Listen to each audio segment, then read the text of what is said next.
नमस्कार दोस्तों। देखिए मित्रों, आज हम भारत के संविधान के बारे में कुछ महत्वपूर्ण विषयों पर बात करेंगे जो कि हर एग्जाम के दृष्टिकोण से महत्वपूर्ण है।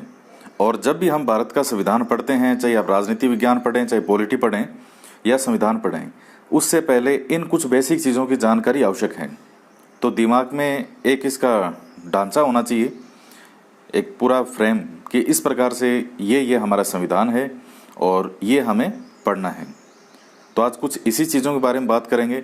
संपूर्ण भारतीय संविधान के बारे में जो भी सारे चैप्टर हैं वो सब हम आज देखेंगे। अनुसूचियां हैं, कितनी अनुसूचियां हैं, कितने इसके पार्ट हैं, कितने भाग हैं, कितने आर्टिकल हैं, हर चीज़ के बारे में आपसे बात करेंगे। तो शुरू से लास्ट तक इस वीडियो को ध्यान से देखिएगा और वीडियो को लाइक ज़रूर करें, ज़्यादा से ज़्यादा शेयर करें।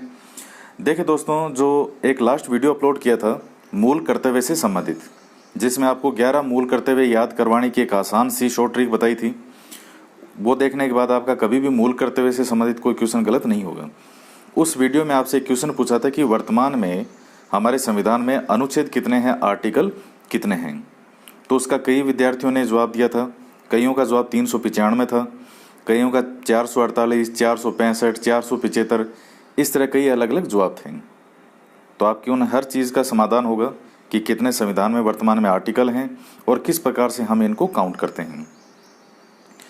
देखिए दोस्तों, वर्तमान संविधान में 22 तो भाग हैं। भाग मतलब पार्ट। 22 भाग हैं वर्तमान में। 395 है अनुच्छेद। इस अनुच्छेद को आप आर्टिकल कहें या अनुच्छेद कहें। इनकी संख्या है 395, 395। और कुल अनुसूचियां जो है, शेड्यूल, वो है 12 वर्तमान में। अब आप ये कहेंगे सर कि जो भाग तो अब 25 हो गए हैं या 24 हो गए हैं या 26 हो गए हैं। तो देखिए, वो इनके उपभाग हैं। जैसे भाग 4 क जोड़ दिया, तो ऐसा नहीं है कि 4 अलग जोड़ा जाएगा, 4 क जो है ये भी पूरा एक पार्ट इसमें जुड़ जाएगा, ऐसा नहीं है। ये इसके उपभाग हैं। वैसा ही आर्टिकल के अंदर है, इनमें नए आर्टिकल जोड़े जाते हैं, कई हटाए जाते हैं। अभी हम देखेंगे कि कई जगह तो पूरा भाग जो है वो ही निरसित कर दिया गया है, यानी हटा दिया गया है, लेकिन फिर भी उसको एज इट इज रखा है। इन्होंने संविधान ने उसको एज इट इज रखा गया है। तो संख्या ऊपर नीचे नहीं होती है इसमें। आज भी 395 ही अनुच्छेद है। जिस दिन 95 के आगे 6 लग जाएगा, 396, 397, तो उस दिन हम वो काउंटिंग आगे करना शुरू करेंगे। अब इन 395 के अंदर कितने नए जोड़े जाते हैं, उपभाग कर करके कितने हटाए जाते हैं, तो भी इसको पार्ट ये 395 ही अनुच्छेद है ये माने जाते हैं। तो अब आपके मन में कोई डाउट नहीं होना चाहिए कि आर्टिकल वर्तमान में कितने हैं। 395 आर्टिकल हैं। भाग आज भी कितने हैं, 22 भाग हैं। 22 के आगे 23 की संख्या नहीं आई है, 22 ही हैं। और शेड्यूल जो है वो वर्तमान में 12 है। जब संविधान बना था उस समय 8 शेड्यूल थी, अनुसूचियां 8 थी। अब ये 22 पार्ट कौन से हैं, इनको हम देखेंगे पूरे डिटेल में। तो देखिए दोस्तों, देखते हैं। देखिए, सबसे पहला जो भाग है इसका वो है संघ और उसके राज्य क्षेत्र के बारे में। कोई भी देश होगा तो सबसे पहले उसके बारे में जानकारी दी जाएगी कि वो कोई देश है, किस नाम से बुलाया जाएगा, कि या फिर वो जो राज्य हैं उनसे मिलकर के बना है, कौन सा राज्य क्या हटा सकते हैं, बढ़ा सकते हैं, घटा सकते हैं, उनकी सीमाओं में परिवर्तन कर सकते हैं। तो सबसे पहला जो हमारा भाग होगा, इसको माइंड में वैसे सेट करके याद कीजिए कि अगर हम कोई भी किसी भी देश का संविधान पढ़ेंगे तो सबसे पहले उस देश के बारे में बताया जाएगा। तो सबसे पहला भाग है वो किसके बारे में है, संघ और उसका राज्य क्षेत्र। ये पहले भाग का नाम है। इसमें ये आर्टिकल हैं 1 से लेकर के 4 तक। संघ का नाम और राज्य क्षेत्र, नए राज्यों का प्रवेश या स्थापना, नए राज्यों का निर्माण और वर्तमान राज्यों के क्षेत्रों, सीमाओं या नामों में परिवर्तन।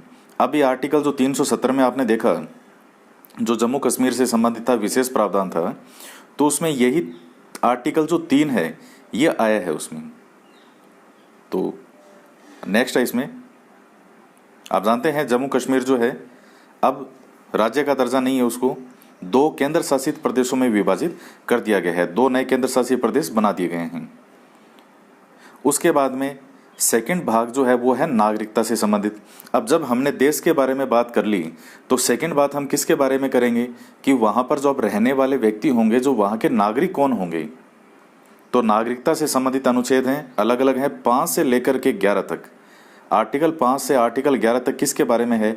नागरिकता से संबंधित, कि संविधान के शुरू में क्या नागरिकता होगी, पाकिस्तान से भारत आने वाले, पाकिस्तान को जाने वाले, भारत से बाहर रहने वाले, जो बाहर रहते हैं, भारतीय उद्भव के कुछ व्यक्तियों के नागरिकता के अधिकार जो हैं, और विदेशी राज्य वाले, ये इस तरह से करके 5 से 11 तक ये हैं। तो सेकंड पार्ट हमारा किससे संबंधित है?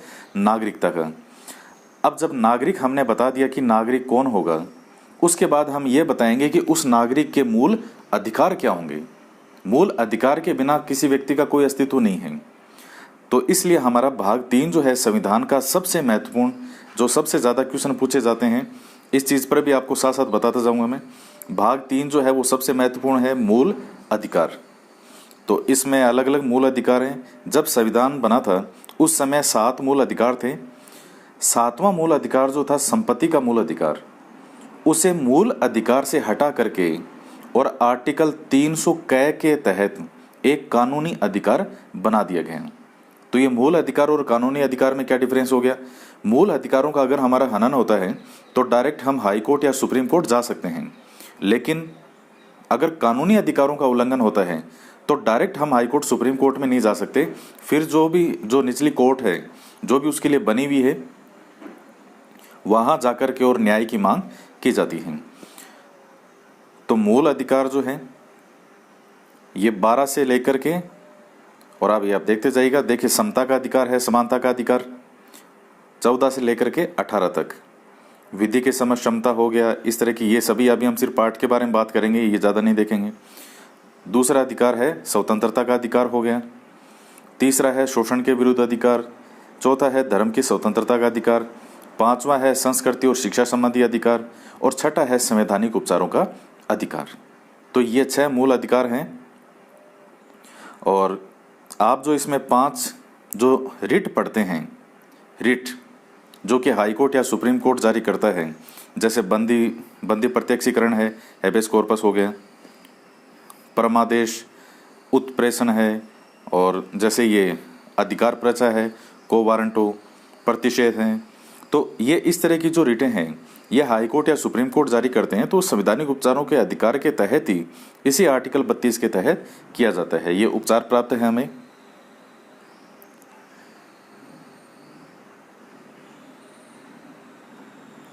तो आर्टिकल 35, तो 12 से लेकर के 35 तक क्या है? हमारे मूल अधिकार। अब हम बात करते हैं भाग 4 के बारे में। इसके बाद में देखिएगा भाग 4 है राज्य के नीति के निर्देशक तत्व। ये क्या होते हैं?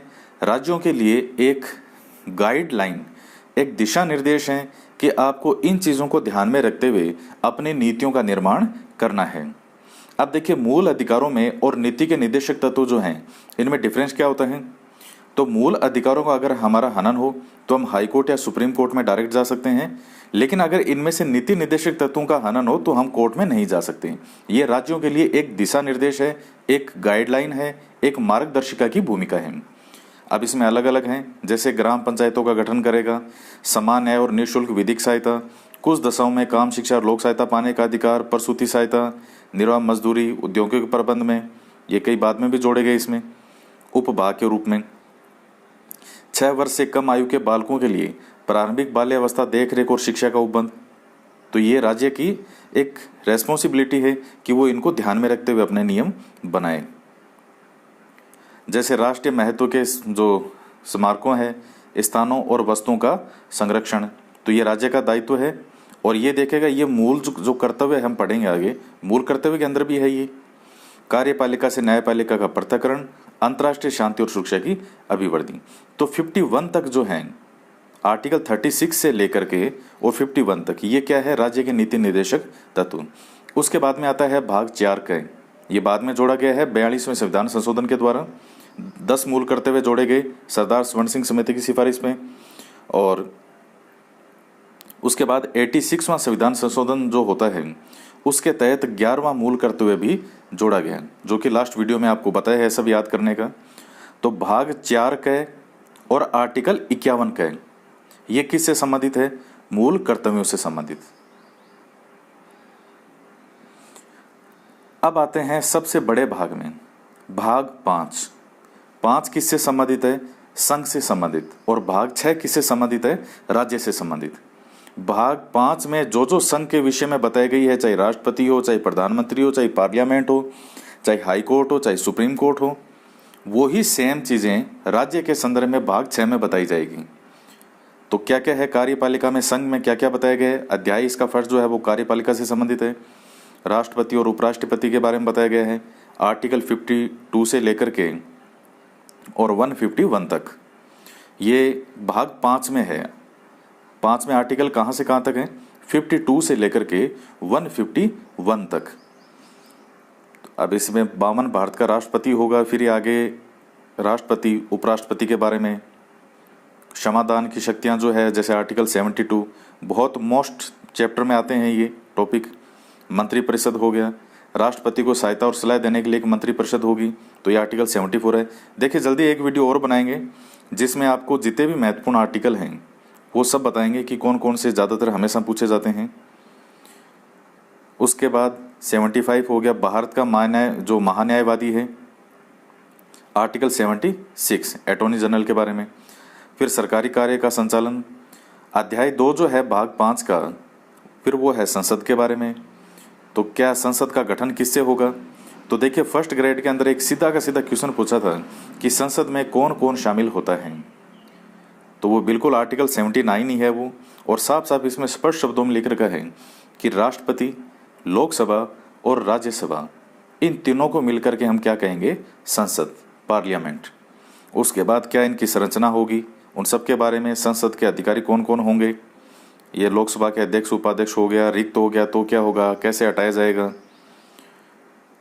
उसके बाद में आता है कार्य संचालन कैसे होगा, सदस्यों द्वारा शपथ, सदस्यों की निर्हताएं, विधायी प्रक्रिया, जैसे आप पढ़ते हैं 110 धन विधेयक की परिभाषा, वित्तीय विषयों के संबंध में जो प्रक्रिया है। बजट आप पढ़ते हैं तो उसके लिए संविधान में क्या शब्द इस्तेमाल किया गया है?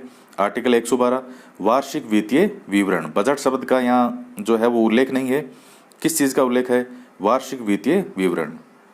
और हम इसको लोकप्रियता के अंदर बजट शब्द आ गया, उसका भी इतिहास अपना है कि कैसे बजट शब्द आया। तो यही बजट है, आर्टिकल 112। उसके बाद ये कई तरह के अनुदान हैं, साधारणता प्रक्रिया, फिर संसद में चर्चा पर निर्बंधन। उसके बाद इसी के अध्याय 3 जो भाग 5 है, राष्ट्रपति की विधायी शक्तियाँ क्या क्या हैं। फिर संघ की न्यायपालिका, इसमें सुप्रीम कोर्ट और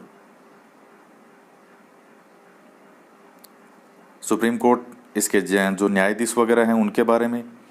फिर जो अध्याय 5 है, भारत का नियंत्रक और महालेखा परीक्षक, जिसे CAG कहते हैं, तो 151, तो यहाँ तक आकर के और भाग 5 समाप्त हो जाता है। आर्टिकल 52 से जो राष्ट्रपति से शुरू होता है और 151 तक आकर के और भाग 5 समाप्त हो जाता है। अब है भाग 6, तो उसमें जो चीज़ें सेंटर में बता रखी थी वो अब यहाँ राज्य के संदर्भ में बताई जाएगी। अब इसमें देखिएगा 152 से भाग 6 शुरू है, इसमें राज्यपाल के बारे में बताया गया है, वही मंत्रिपरिषद जो राज्यों के संदर्भ में, राज्य का महाधिवक्ता, सरकारी कार्य का संचालन, राज्य का विधानमंडल, विधानसभाओं की संरचना, विधान परिषदों की संरचना, विधानमंडल के अधिकारी, कार्य संचालन, सदस्यों की निर्हताएं, विधायी प्रक्रिया, धन विधेयक, वार्षिक वित्तीय विवरण।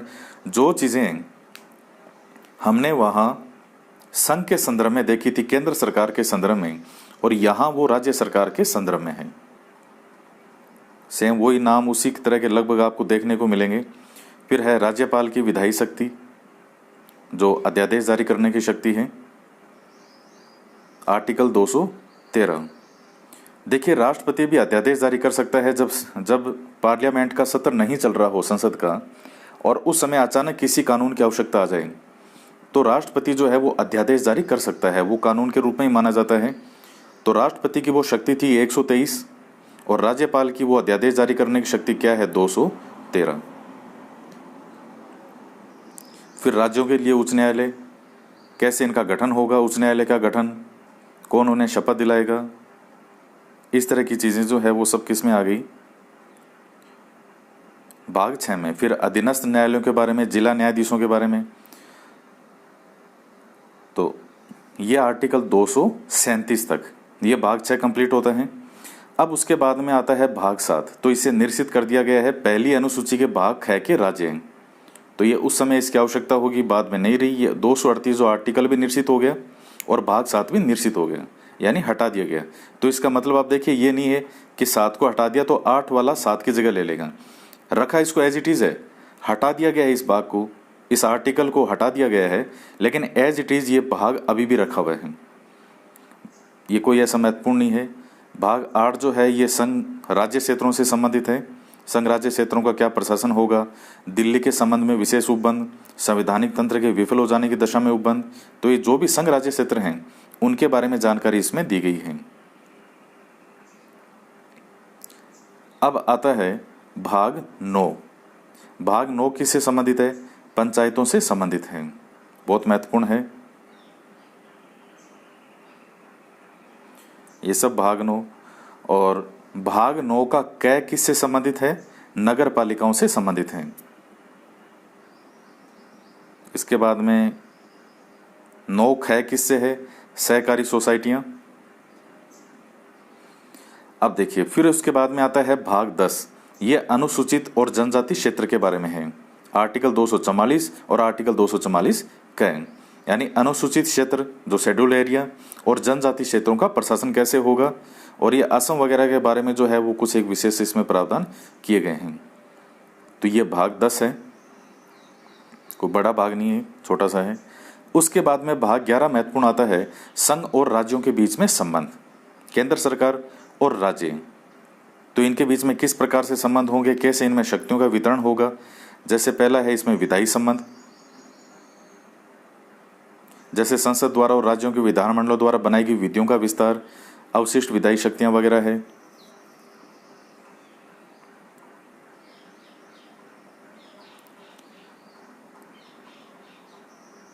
अंतर्राष्ट्रीय जो भी करार होंगे उनको प्रभावी के लिए क्या विधान होंगे, तो इस तरह की ये बातें हैं। फिर है प्रशासनिक संबंधों के बारे में, साधारण जल संबंधी विवाद, राज्यों के बीच समन्वय।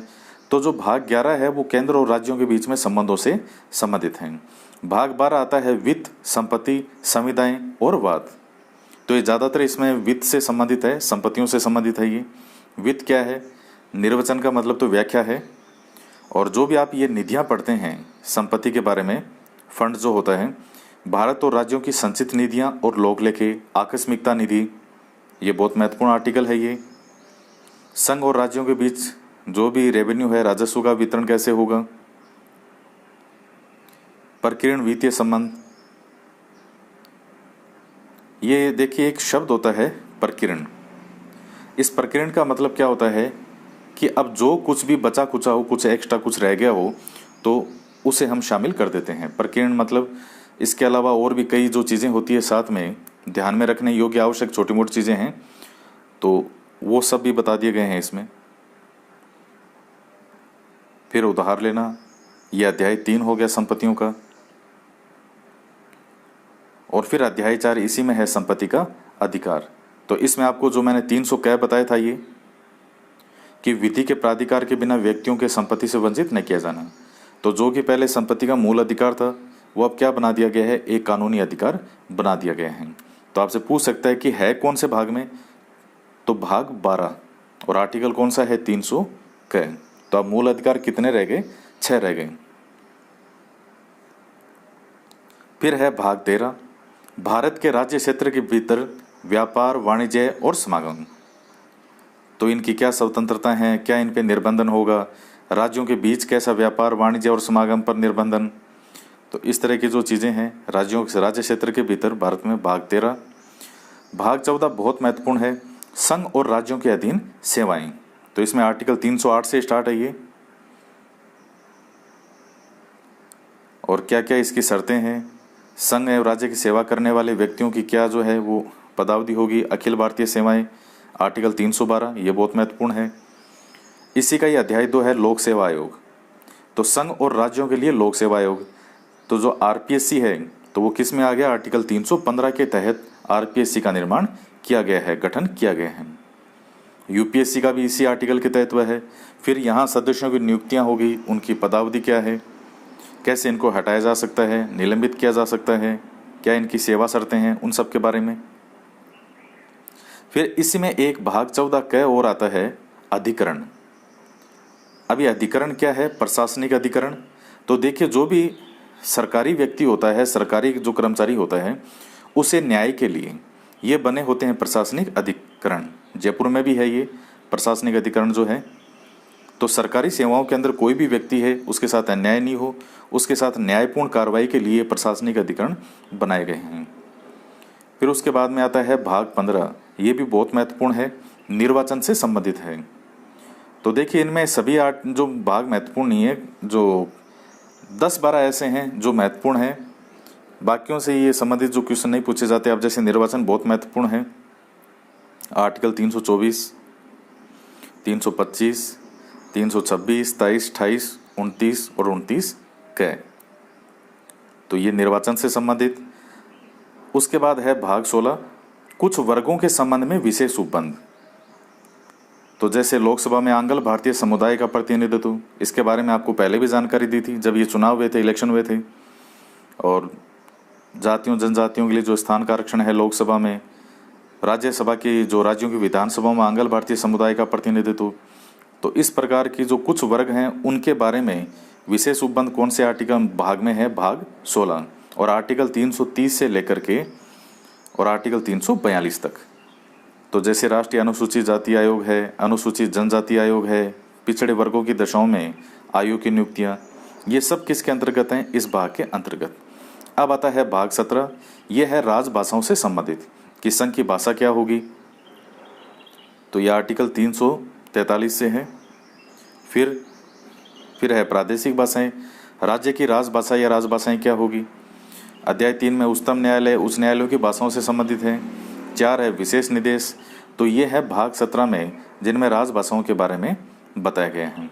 उसके बाद आता है भाग 18। ये बहुत महत्वपूर्ण है, किससे संबंधित है? आपात उपबंध, जो इमरजेंसी है, बहुत ज़्यादा महत्वपूर्ण।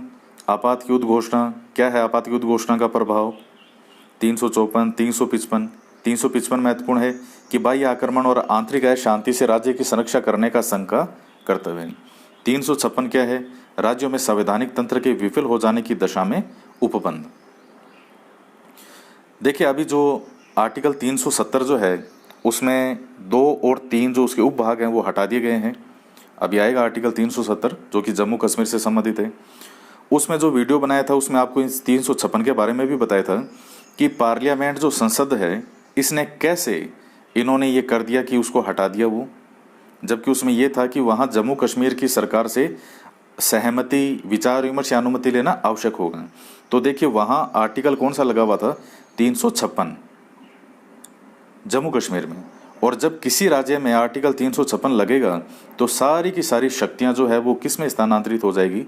पार्लियामेंट के अंदर, संसद में। तो जम्मू कश्मीर से संबंधित अभी निर्णय लेने का जो अधिकार था वो किसे था? पार्लियामेंट को। तो इन्होंने जो भी किया बिल्कुल विधि वैधानिक तरीके से किया है, संविधान के अकॉर्डिंग ही किया है। इसके बाद ये वित्तीय आपात के बारे में है 360। उसके बाद भाग 19 प्रकीर्ण, यानी कुछ एक्स्ट्रा और जानकारियों से संबंधित। तो राष्ट्रपति और राज्यपालों, राज्य प्रमुखों का संरक्षण है। ये राज प्रमुख जो हैं ये पहले होते थे। ये छोटी मोटी चीजें हैं, कोई इतना महत्वपूर्ण भाग नहीं है ये।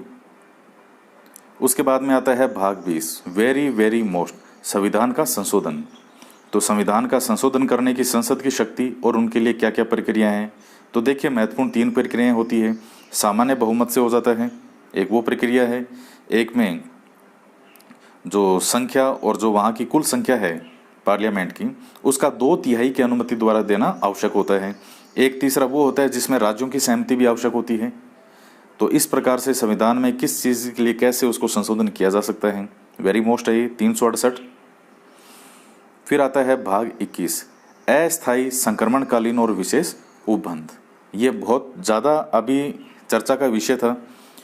इसी का नाम ही है अस्थायी, संक्रमणकालीन, जो बार बार बदलता रहता हो, और विशेष उपबंध।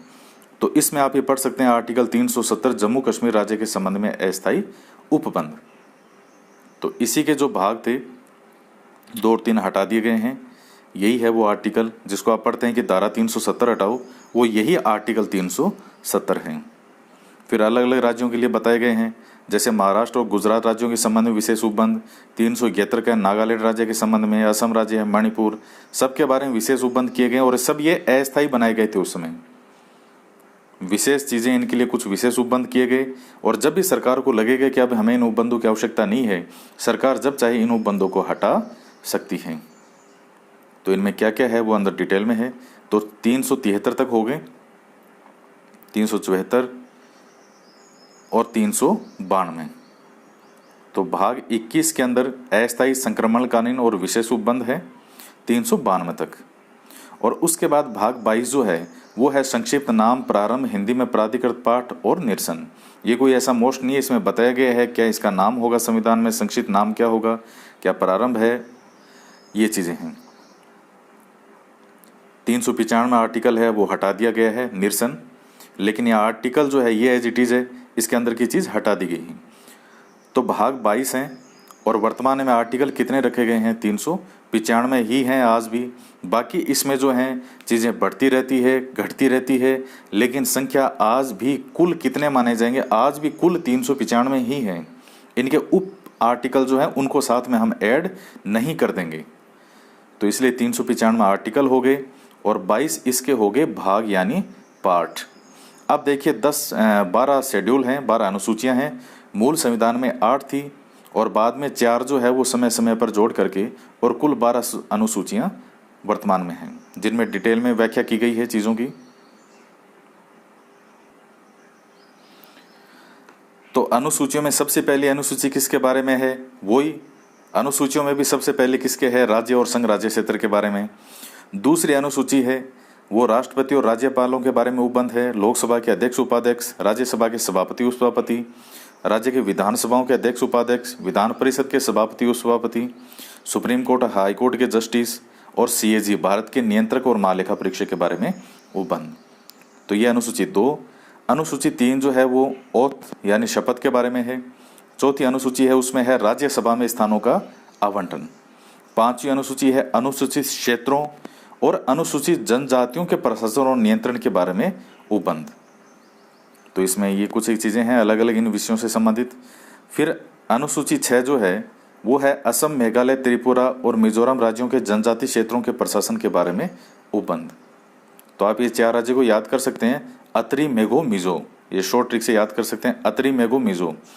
अत्री ऐसे असम, त्रि से त्रिपुरा, मेघो से मेघालय और मिजो से मिजोरम। 7वीं अनुसूची बहुत महत्वपूर्ण है। 3 अनुसूचियां होती है, संघ सूची, राज्य सूची और समवर्ती सूची। संघ सूची वो है जिस पर कानून केवल सेंटर बना सकता है, राज्य पे केवल राज्य बना सकता है जो राज्य सूची के विषय हैं, और समवर्ती सूची के जो विषय हैं उन पे संघ और राज्य दोनों कानून बना सकते हैं। और मान लीजिए कोई ऐसा विषय आ गया जो इनमें किसी में भी शामिल नहीं हुआ हो, कोई नया विषय हो जो इनमें किसी में नहीं हो, तो जो किसी में नहीं होता उस पर शक्ति, जो कुछ बनाने की शक्ति है किसके पास है, संघ के पास में। 8वीं अनुसूची जो है वो किससे संबंधित है, भाषाओं से संबंधित। 9वीं अनुसूची अब ये यहाँ से जोड़ी गई है संविधान निर्माण के पश्चात में। मूल संविधान में 8 ही थी। 9वीं है कुछ अधिनियमों और विनियमों का विधिमान्यकरण। देखिए 9वीं अनुसूची में क्या था कि कोई भी कानून अगर बना करके इसमें डाल देते थे तो उसको चैलेंज नहीं किया जा सकता था कोर्ट में, लेकिन बाद में इसमें बदलाव किया गया सुप्रीम कोर्ट के द्वारा। और अब मान लीजिए कोई कानून अगर किसी को लगता है कि ये इनवैलिड है या संविधान के अकॉर्डिंग नहीं बनाया जा गया है तो उसको चैलेंज कोर्ट में जो है सुप्रीम कोर्ट, हाई कोर्ट में चैलेंज किया जा सकता है। 10वीं अनुसूची है वो दल बदल के आधार पर है, दल परिवर्तन के आधार पर कैसे निर्भरता होगी। 11वीं अनुसूची है वो पंचायतों के बारे में और 12वीं अनुसूची है नगर पालिकाओं से संबंधित।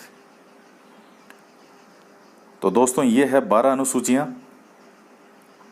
यह आपने देखा कि ये है हमारा संविधान जिसके बारे में हम डिटेल में आगे पढ़ते हैं।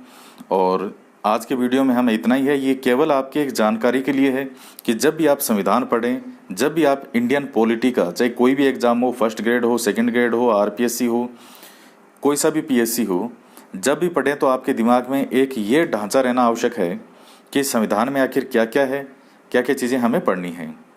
तो इसमें 22 भाग हो गए, 395 आर्टिकल हैं और 12 अनुसूचियां हैं, 12 शेड्यूल हैं।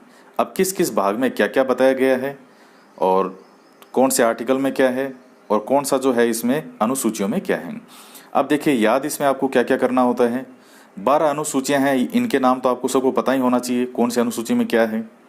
ये तो 12 के 12 याद होने चाहिए। संविधान के भाग जो हैं वो सभी महत्वपूर्ण नहीं है, 10-12 भाग ऐसे हैं जो बहुत महत्वपूर्ण हैं।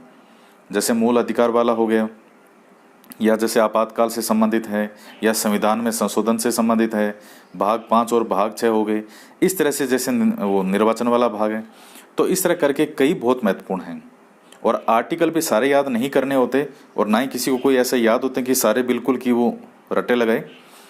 जो महत्वपूर्ण आर्टिकल हैं, जैसे राष्ट्रपति, उपराष्ट्रपति, संसद, मंत्रिपरिषद, सुप्रीम कोर्ट, मूल अधिकार, नीति निर्देशक तत्व, तो ये कुछ चीज़ें ऐसी है जिनमें से हमेशा 90% क्वेश्चन पूछे जाते हैं, तो उन पर भी आपको बताएंगे आगे।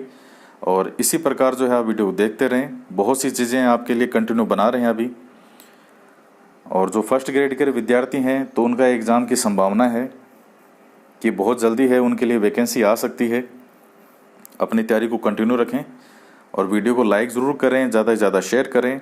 तो मिलते हैं नेक्स्ट वीडियो में एक नए टॉपिक के साथ। जय हिंद, जय भारत।